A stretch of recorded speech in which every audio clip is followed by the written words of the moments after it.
going on, everybody? Got another knife here for you. This one's pretty special. I think I say that about a number of knives, but this one in particular for several reasons. One, this is a full handmade custom done by Copenhagen, Denmark maker Mikkel Willumsen. And this is his newest model, I believe his newest model, the CWC, which is the Camp Willumsen Commander. And the other thing, besides it being a handmade custom, it came directly from Mikkel. I ordered it with him.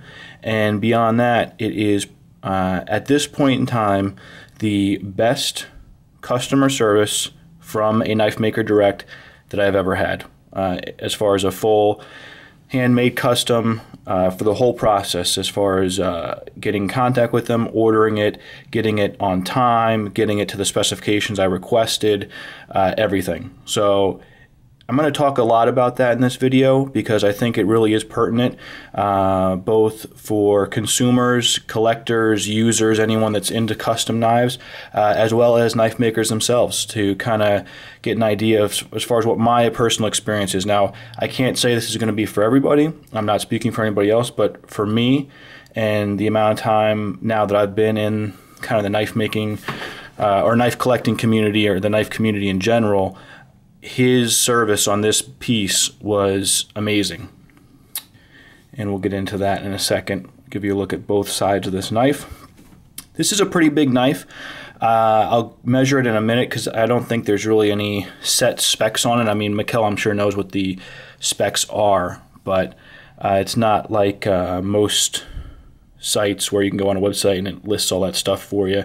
His website's a little bit more spread out or haphazard. Like, you just kind of see all this different stuff he does, and he does different runs of knives, of his different models that he does. He'll kind of open it up and say, hey, I'm going to make the CWC now, let me know if you guys want one. I'm going to make the I want to say the Turco is one of his, the Blondie, the Maddox, all those different ones. Oh, and the third reason this knife is pretty special too is because this is a full titanium model, and I'll speak a little bit about that too, just so you can get some nice macro shots. Oh, that's nice with the light reflecting it off it that way. And I just wiped this down, so I'm sure through the video it's going to get all fingerprinted up, but I wanted to give you a nice picture of that great anodizing on there. That's his two-tone anodization with the bronze and the purple kind of all mixed through. I think in my last video I was definitely shaking it too much, so I want to give you some nice steady shots of that. And we'll get into the details on this as well. This is a flamed side, so we actually flamed the titanium on this side. When light hits it in different ways, it kind of does have a nice shimmer to it and a little bit of a gasoline or rainbow look, but overall it kind of has a blue tone to it, a nice blue tone. We'll pop this open for you. Start getting the fingerprints on it. Nice. Look at that blade. I mean, the thing with Mikkel is that you can definitely tell it's a Mikkel knife. You know, you can tell it's a Urban Tactical. That's the name of his knife company that he goes by. And either by the blade or by the handle, you can tell right off the bat that it's a Mikkel Willumsen knife. Definitely his own distinct style. That bronze in the milled out area there. Lanyard hole on it. Nice early lockup. Full titanium construction, frame lock. I'd say about 30% on the lockup there. Nice big custom pivot. You can see the thickness of that blade. And with this knife, you know, his knives are all tactical knives, and really when you look at this, when you hold it, and when you kind of see how it's built or the reason for its build, it is all about tactical. The point on this is probably one of the sharpest points I've ever felt. I mean, you really cannot put a lot of pressure on that or it's going to puncture. The grind on here is interesting as far as the edge goes. You know, you can see the grind area. It is sharp. We'll do a little cut test on paper, but the way it feels to me is it feels a lot like a Browse blade's edge, in that there is some toothiness to it. It really feels like it's meant to slice in nice, but then maybe tear or drag a little bit on the way out. So maybe not as crisp a slicer as some knives out there, if that's what you're looking for this to be. But definitely something for, if you're going to defend yourself, this is going to put the guy down pretty quickly. Get some of the other items out of the way. This is CPM 154. A really good steel. I like it a lot. I have it on my Jarez. I have it, I believe, on one or two other knives too. Good corrosion resistancy, good edge retention, solid steel. Not super premium, not way up there, and nothing that's on the lower end either. Just a solid quality piece of steel. And everyone has their own feelings about steels, but as far as getting a custom knife, I'm fine with having CPM 154 on it. This pocket clip, you know, it's not the most intricate or complex thing, but when I first saw his pocket clips, I kind of thought, oh, they're a little simple, or they look kind of small for the knife. You know, obviously it's such a big, beefy knife, but really, it's kind of a nice accent piece, I think, to have this nice slim clip with this giant knife, because when you put it in your pocket, it is pretty deep carry. You know, there's only the two screws here and maybe a lanyard sticking out. So it's almost, it's kind of a sleeper if you guys know cars. You know, that car that doesn't look like it's that crazy, but then you hit the gas and it leaves the other people in the dust. That's what this is. You have this in your pocket and people see the little, you know, clip. You put the little cutout circle on here, but then you pull it out and people are like, what the heck is that? Oh my gosh. So I think it works, and also I like that it is on the frame here. It gives a little bit of retention, or maybe even somewhat of a lock bar stabilizer, in that when you're closing, because there is no over travel, you do have the retention of the clip kind of pushing on it too, which I think when there is an over travel is good to have. Get some more action on the flipping there for you. See how smooth it is? I mean, one, it's a giant blade on there, pretty wide. Width, has a nice fuller or blood groove in it, has the double, well, it's not really a, it actually isn't a swedge really, but you have this, it is slightly ground in, but it doesn't look like a swedge on the top, but it does taper down. You can see on the other side too. Sorry, I was looking around the camera just to get a look at it. The two-tone finish, satin flats, satin in the fuller, and then this really nice gray graphite stone wash in there. The other thing as far as ergonomics go, your hand fits nicely into the knife. Your thumb comes up here. As far as grip, pretty good. But then he does this nice choil by making the flipper this long. Even though it's not a deep choil or very far out into the blade, because it's so long, you can drop your finger in there fine, and the way that he starts to grind here, it's not really sharp right at this part. So you can get this part of your knuckle wrapped around there and choke up, have no problem with it. So I actually think it's a pretty usable choil because of the length of the flipper here and how your finger can fit in. Now maybe if you have beefier fingers than me, it'll be more of a problem, but you can see even if I put this middle section in here, I'm squeezing really hard, not having any issues as far as my flesh there on the blade or anything. So definitely a usable choil. Now that we're 8 minutes in and I've rambled for a little bit, let's get into the distinguishable parts or the intricate parts about this knife. One thing, if you see Mikkel's work, most of the time his front scales are all G10 or all carbon fiber, or a G10 carbon fiber mix between the bolster and the bottom of the handle, and that's it. There's not a liner, there's not a titanium liner or a frame that's put on. It's just a straight G10 on one side and then the titanium frame lock on the other side. Or I believe he does do some liner locks or bolster locks too. Here I got a full titanium scale, and you can see he did the same thing that he does with his G10 or carbon fiber. It's always thicker, or from what I've seen, it's usually always thicker on the show side than the frame side, in that if it's a G10 piece or carbon fiber, it's going to be a thick slab. And he did the same thing here. You can see this thick slab of titanium on the front side that then he can do the milling in, the choil cutout area. So that's one thing on here. The other thing he did, besides it being a full titanium, is that he anodized it. If you look at most of his full titaniums that I've seen at dealers or on other sites, it's pretty much a plain titanium. It's the silver colored titanium with either an orange peel or a bead blast or a satin finish or some other kind, but nothing's really ever anodized. I had requested that he could anodize it for me. Obviously I requested 1 that'd be a titanium, 2 that he could anodize it, and then 3, you've probably seen this pattern on some of his other knives. He does different frame lock side carvings or milling. This is the diamond plate pattern. So I asked him, 1, to anodize the side, but originally on the CWCs, these were just all flat, or at least the ones they made. They were just stone washed or bead blasted or something, where it was just a flat. And I asked him if he could do some type of design pattern. I didn't really care what, but just to give it more character, which he did here. Thirdly, you can see on the top, this has jimping in it. And I don't believe on many of his knives does he put jimping. I think most of the time this is pretty much straight across and the blade is straight across too. So I specifically asked if I could get jimping on there too, and he did a nice job. It's not aggressive at all, but it just gives a little extra texture and purchase. And I really like that he anodized here and then left the milled out area silver. Gives another little accent to the knife. Pretty neat. So those are the differences between maybe some of the other Mikkels you've seen, and especially CWCs that you've seen, and what I requested on here.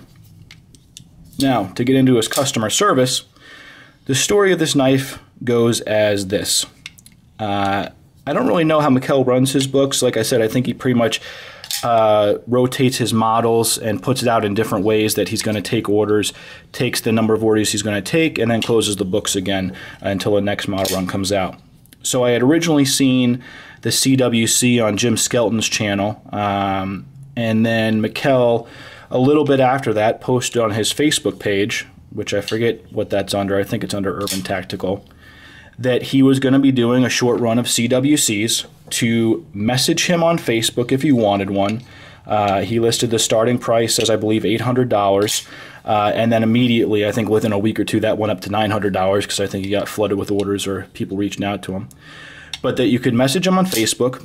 He gave a few options as far as what the options were you get done on the knife, and then said from there you could also, go further with it too. So I figured, okay, I've reached out to other makers before in the past. I'll see how this goes. So I sent a message, and instantly, I want to say within 5 minutes, he messaged me back on Facebook, the IM system, whatever. I said, hey, Mikkel, I'm interested in the CWC. Can I get in on the books? And I wanted to go over the options with you. He said, sure, that's great. This is the starting price, here's the options: black G10, OD, green G10, mixed G10, carbon fiber and G10, something else. So I'd like to get titanium. He said, no problem. It's going to be a little bit more for the titanium. I said, I understand that. He said, I'll get to work on it. It's going to be 6 weeks, and then I'll have it done. Great. And that was it. Order was placed. He didn't ask for a deposit. Just said, I'll get to work on it. And a couple weeks in, he sent me a picture of it in progress, which was great. I didn't even ask for an update. He just, I believe he IM'd it to me or something, but maybe he emailed it too because we exchanged that. I'm just giving you different looks at this blade. And then I want to say less than 5 weeks, he said, boom, your knife's done. Sent me pictures. I looked at it and everything, and it looked great. And I just said, he said, is there anything else you want done, or you have any concerns or anything like that? And I just said to him, because at that time it was just the titanium sides, like I said, with the flat. And so that's when I requested those 3 things. I said, look, Mikkel, I really like anodization or color. Do you think you could ano both sides? He said, yep, not a problem. Do you want a flame or a two-tone? And I said, well, why don't you do a two-tone on the front scale and a flame on the back?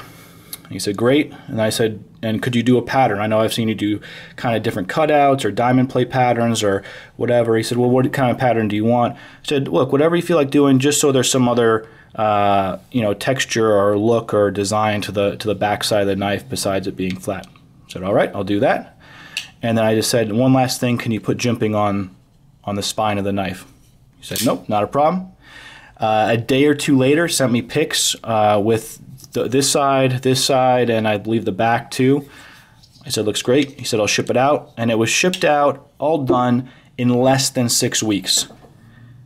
I'm going to say that again. less than 6 weeks. And I'm going to say again, they told me it was going to be probably 6 weeks or more to get it done. That is amazing. That is, I know people should do what they say. I understand that. But in the knife making world, it doesn't seem that way. It seems that there's always something going on with the knife maker, or it's always going to take longer, or the materials weren't in, or they're depressed, or they have personal issues in their lives, and this is all true. I believe that there is depression. I believe there are personal issues in people's lives. But being that I'm in business, I'm in a sales field, I'm in a product field myself, I have to deliver to my customers. If I tell them a certain time frame, I need to deliver in that time frame. And it seems more and more often the knife makers do things on their own time, or they'll make things in between, or they'll put stuff up on auctions when people are waiting in line for the knives that they've either put a deposit down or put a full payment down for, request to have things done, then all of a sudden they get a call back, oh, I don't have that material anymore, or oh, can it be this because I have this done? With Mikkel, he said to message him on Facebook. I followed his instructions. Different knife makers do different things. They say, email me, or text me, or call me, or message me through Instagram, whatever it is. Whatever way they want to do it, I'm fine doing it that way, but then be consistent with it. I'll do times where I've emailed someone and then they don't email me back, or I text them and they don't text me back, or I call them, they don't call me back. And this was, he said, contact me on Facebook. I did that. He responded immediately. I have no idea what time it is in Denmark when I messaged him, but he got right back to me. He got the knife done in less time than he said it was going to be, got it shipped to me, and pretty much here within the 6 weeks that he gave just to make it, not including shipping. The knife works beautifully, flips great, looks exactly how I asked him to do it. I mean, the design here is his CWC design. I understand that he's doing just a certain model. He wasn't taking order for anything, but the anodization is great on here, the bronzing inside, the blues and purples on top. He did the pattern here, he put on the jimping, and the knife looks and works exactly how it's stated to do so. That is just impressing me. I love that. I'm very thankful. Mikkel, if you ever see this video, thank you. Thank you for following through on what you said you would do, and for taking into account everything that I requested you to do. It's awesome. Now, speaking about the knife itself, it is a great blade. It is a great handle design. The fit and finish is pretty well done on here. The lockup is solid. I know people don't like to see the spine whack, but just give you a little look at it. There is no blade play on here of any kind, front to back, side to side, perfectly solid. The lock when I first got it was a little sticky, but that was brand new out of the box. And you can see now it's pretty easy to disengage. You can flick this thing either light switch wise, or you can flick it as a push button. Now, I am more of a push button guy, but with this blade I would recommend doing it as a light switch, only because the couple items with the knife just to be aware of are that the flipper tab is a little sharp. It's just not right on these corners. It's not very super well rounded. You can see it's very squared off, so you could really put your finger like that and push down straight, but most people are going to have it at the edge here. And so after a while it may wear on you a little bit. But the thing is, it's so tall, and it's not even that tall, but mainly because the knife's so big, it doesn't look that tall, but it is a little bit of a taller flipper, that it is pretty easy to just rock back on it. And when you do that, there's not that big an issue with it. Secondly, the only other thing is when the knife did come in, and I'm showing this too in case I ever do decide to sell this, there is a scratch on the satin fuller. I believe it's on, yes, it is on this side. So if, see right there, there's little scratches. I don't know what's that from, if that's from when he finished it and it just got scraped on the grinder or when he was packaging it, but when it arrived it did have those little marks on it. I just got this a couple days ago and haven't used this for anything, but just to be aware of, those were on the knife when I got it. And like I said, you've probably watched this video the whole time and haven't even seen it. It only shows up in the certain light. The other side is perfect. There's no issues. The The other thing I like about this knife a lot, getting out of the items, is that a lot of Mikkel's work, the detent ball and the ramp that it goes on shows. But on this model, yeah, if you really look here, you can see it, but it's pretty well covered up. I mean, you can see the detent hole, but on a lot of it, it's just way out there. And I really like that on this knife, it's not showing. It's very well concealed. Besides those items, this knife is great. The only other thing is maybe on this side, this edge here and this edge here could have been rounded out a little bit more. When you really grip down on it, I don't know, I guess you don't really feel it that much. It's just this side is so well contoured that I think maybe too, because I asked him to do this pattern, maybe there wasn't enough room to roll down more on the titanium. He wanted to keep the strength, that this could be a little bit rounder and softer, but it's not anything major to be concerned with. And then the other thing too is that there really is a wide distance between where the detent hole or the detent rides into the blade and where this comes past and it isn't traveling on the detent ball anymore. That's how my DOC is, and I've seen some knives, and I think it actually gives it a little more kick. Like it actually, because it has all this open room to just fly. I don't know if that's a positive or negative. It doesn't matter to me either way, but it is something just to be aware of, that right there is where the blade gets back on the ball again. So it's on the ball here, and it's very smooth. You can see how smooth it is there. And then when it comes off, even it's smooth here. And then you can see it locks into place, drops in on both sides. Those really big stop pin. But pretty great knife. Amazing customer service, communication. Mikkel, thank you again for this. The sound that it makes, I mean, that's just a great solid titanium knife, steel blade sound. Flips great. He has it on the ball bearing system, encased ball bearing system that he uses now. He stopped with the IKBS, which thank you. I hate taking apart IKBS knives, which I probably would never have to take this apart. You can see it's perfectly centered up.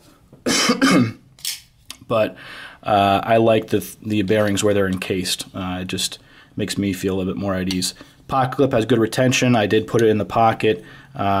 It sticks fine. And like I said, I have no issue with this pocket clip because I think I understand the reasoning and design for it too. The other cool thing, I'm sorry it's almost at 23 minutes, I really like too on the front scale how it's just two-piece construction, just the pivot and the one connector here, and that they match up, that custom pivot and custom pin here. You can see the way that the backspacer was done, which I never really got to talk about. There is a small screw here to keep this in place, but it stays inside the titanium. The other thing too, to keep the weight down, I'm trying to get all the things in before we're out of time, is he has milled out the inside on the front scale. Let me see if I can get a light in there. See that milling spot right there? There's two of them. So he has lightened up the weight. I haven't weighed it. It is a heavy knife, but nothing over the top due to the titanium on there. So that's pretty much all the points. I might do a follow-up vid just for a few minutes to compare it to other knives as far as size and do a quick cut test for you, but I don't want this video to go any longer. But I definitely recommend getting a knife from Mikkel. He follows through with his word, does amazing work, custom made to order stuff based on the model. So definitely check him out, and I'll catch you guys later. Peace.